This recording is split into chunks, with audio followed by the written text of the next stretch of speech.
Alright guys, welcome back to the Mad County Build series. Today we're going to start kind of a mini series on radiant heat flooring system. And this is going to be everything above the concrete. So if you're interested in how to get everything below the concrete done, I have a couple videos. I think it was called Preparing for Concrete, that explains how I put the plastic, the insulation, the PEX tubing down, and all that good stuff. So I'll create a playlist for just radiant heat, and you can go back and watch those. But today we're going to jump into part one of everything above the concrete, and that is our manifold. So let's go ahead and jump in to part one. Today we're going to get the manifolds installed, and the manifolds I'm using are, I'm not even sure how to pronounce it, Reau. R-E-H-A-U.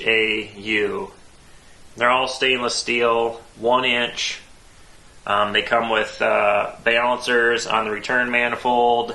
They come with flow meters built on the supply manifold.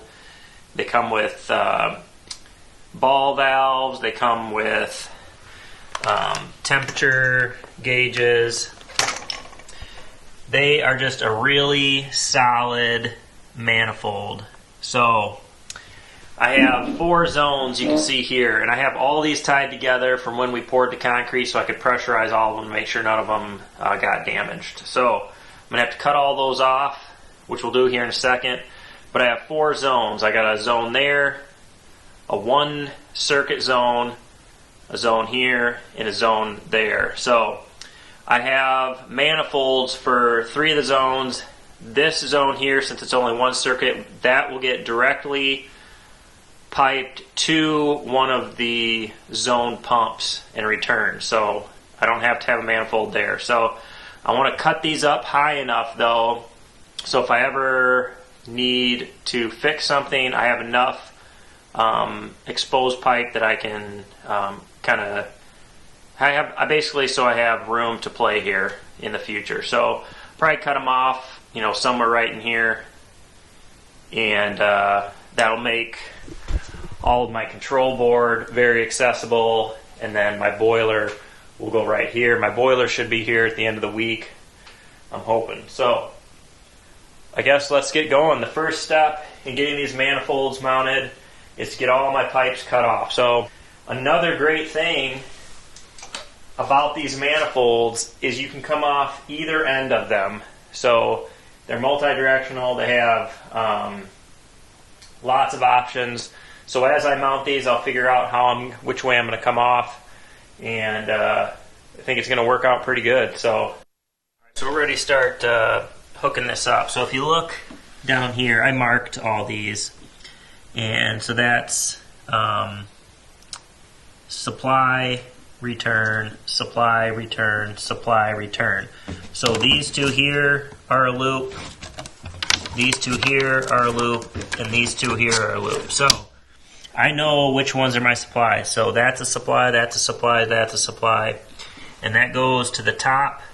So we'll mark 30 inches all the way across with a level. Then I know all my everything will be the same.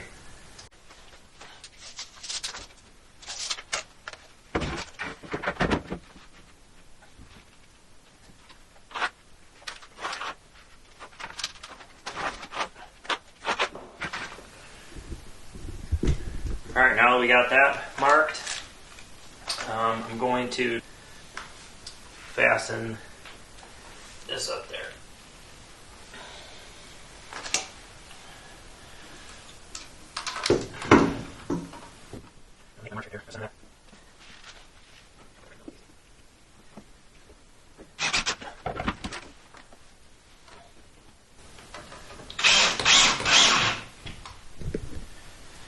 So you can see how this manifold, the supply, sits closer to the wall than the returns. So you put your supplies back behind that return section. Those 3 will hook in just like that, and then the returns will hook just like that. So what we're going to do is we're going to go ahead and get these other 2 manifolds all mounted up as well.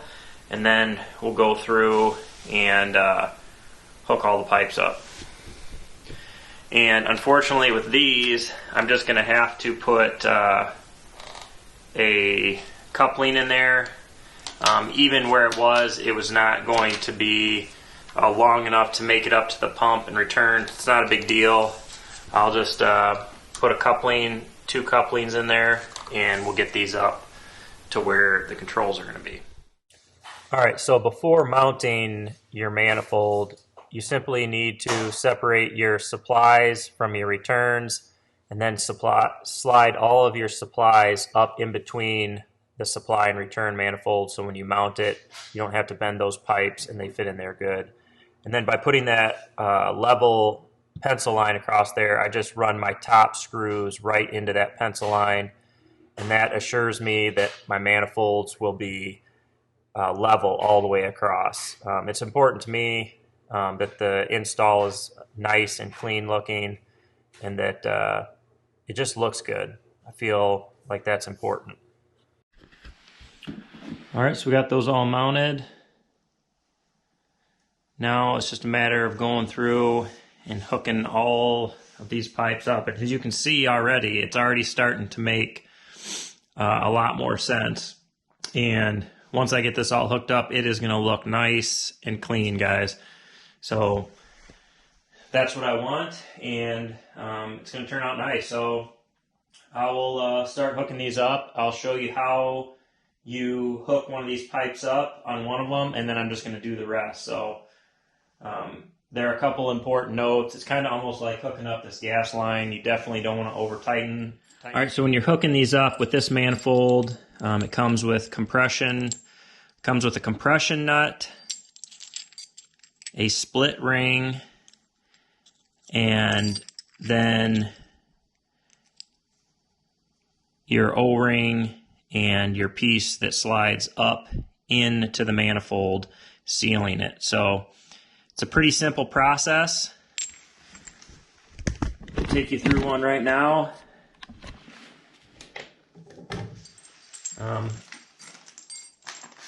You want to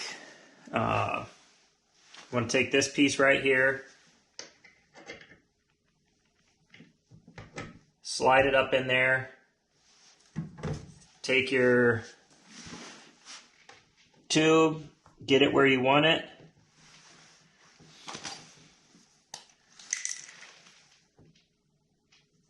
Mark it. Make sure you cut it square. And then you can take this piece out. You're going to slide your compression nut on. You're going to slide your split ring on. And then you're going to slide this into the end of your pipe. You might have to kind of bend it down a little bit. Push it all the way up in there so it seats.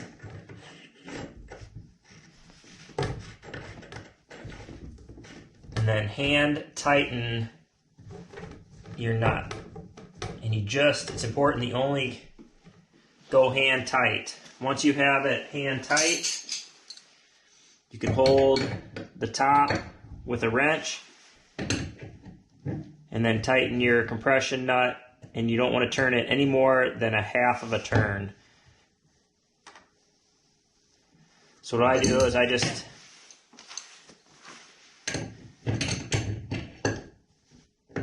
get it on there and go until it's nice and snug.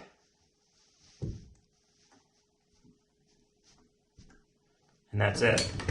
And you can always, if you have a slight leak, if we need to tighten any of these, we can definitely do that. But that's it, guys. So it's a pretty simple process. So I'm going to get all these hooked on here, and once we get that on, we'll figure out which side of the supply and return manifolds we're going to come off of to go up to our controls, and we'll get all that stuff mounted up.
Okay, so for this specific manifold, my controls are going to be right up here. So I'm going to come off, I'm going to have it come in this side and come back out this side. So over on this side of the manifold, we're going to have our fill and drain hookup. So that's what we're going to do now. And it just comes with a little washer that seals it. Basically just put that nut on there at an angle and then pull it tight. Drop that washer in there. And then this has got blue for the return. And it just gets screwed on there. So we'll get it on there finger tight, and then I'll come back and tighten that with a wrench. The supply is the same. Obviously it's got a red cap for hot. Close it.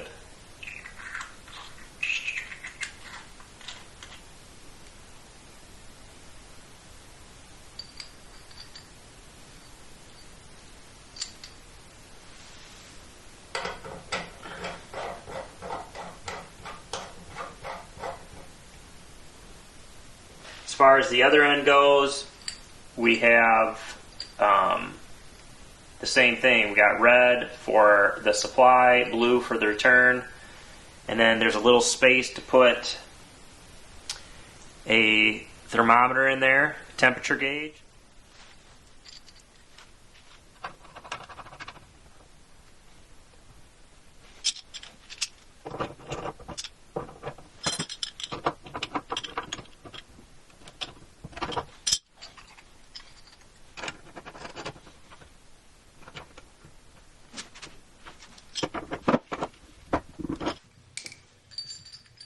Alright, so all these fittings you see me putting on right now are basically isolation valves, and they all seal with a washer, and the system only runs between 12 and 18 psi, so all you need to do is just snug these up and you shouldn't have any leaks.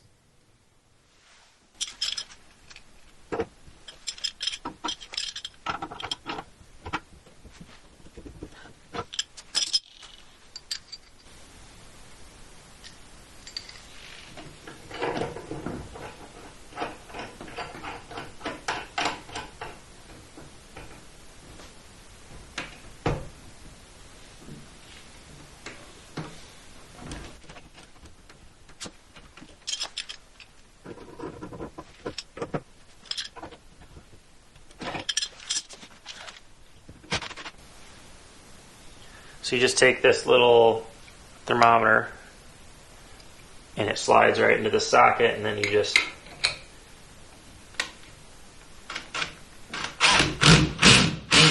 tighten it in there.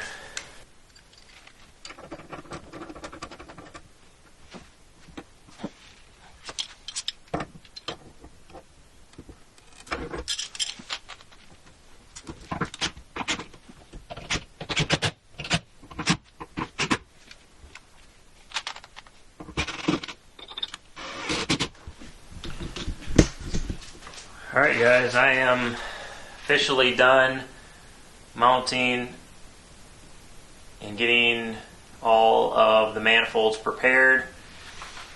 So you can see on the return side you're going to have a drain fitting. On the supply side you're going to have a fill fitting where you can hook up just a regular garden hose too on either of those. And then the way I'm tackling this, I decided to do it, since these two are going to face each other, I came off with a 90 and then put my shutoff valve and thermostat right there, or thermometer right there, for both the supplies. And then the returns will come off. I'm going to have to buy a 90 right here. And so these two right here will both come in and 90 up. So I may have to change that. I'm not 100% sure because I won't know until I get my control system all mounted, but he did send me a picture of it, and I think the way I got this, it'll work, and if not, we'll just we'll figure it out. But that's that. That's step one to getting your in-floor heat control system hooked up, and that's getting your manifolds all hooked up and ready to rock and roll. So tomorrow I should be receiving my controls so I can get all that mounted and get all my thermostats wire hooked up, and I'll know where I need to run my power, and then I'll figure out what I need for fittings to get the control system, the pumps, and return lines hooked up to these manifolds. So pretty exciting. And don't forget, if you have any questions on any of this stuff, leave it in the comments, because at the end of this a little mini series, I'm going to do a question and answer with Mike Curry, who built my controls, and we'll get all your questions answered. So thanks for watching, and we'll catch you on the next video.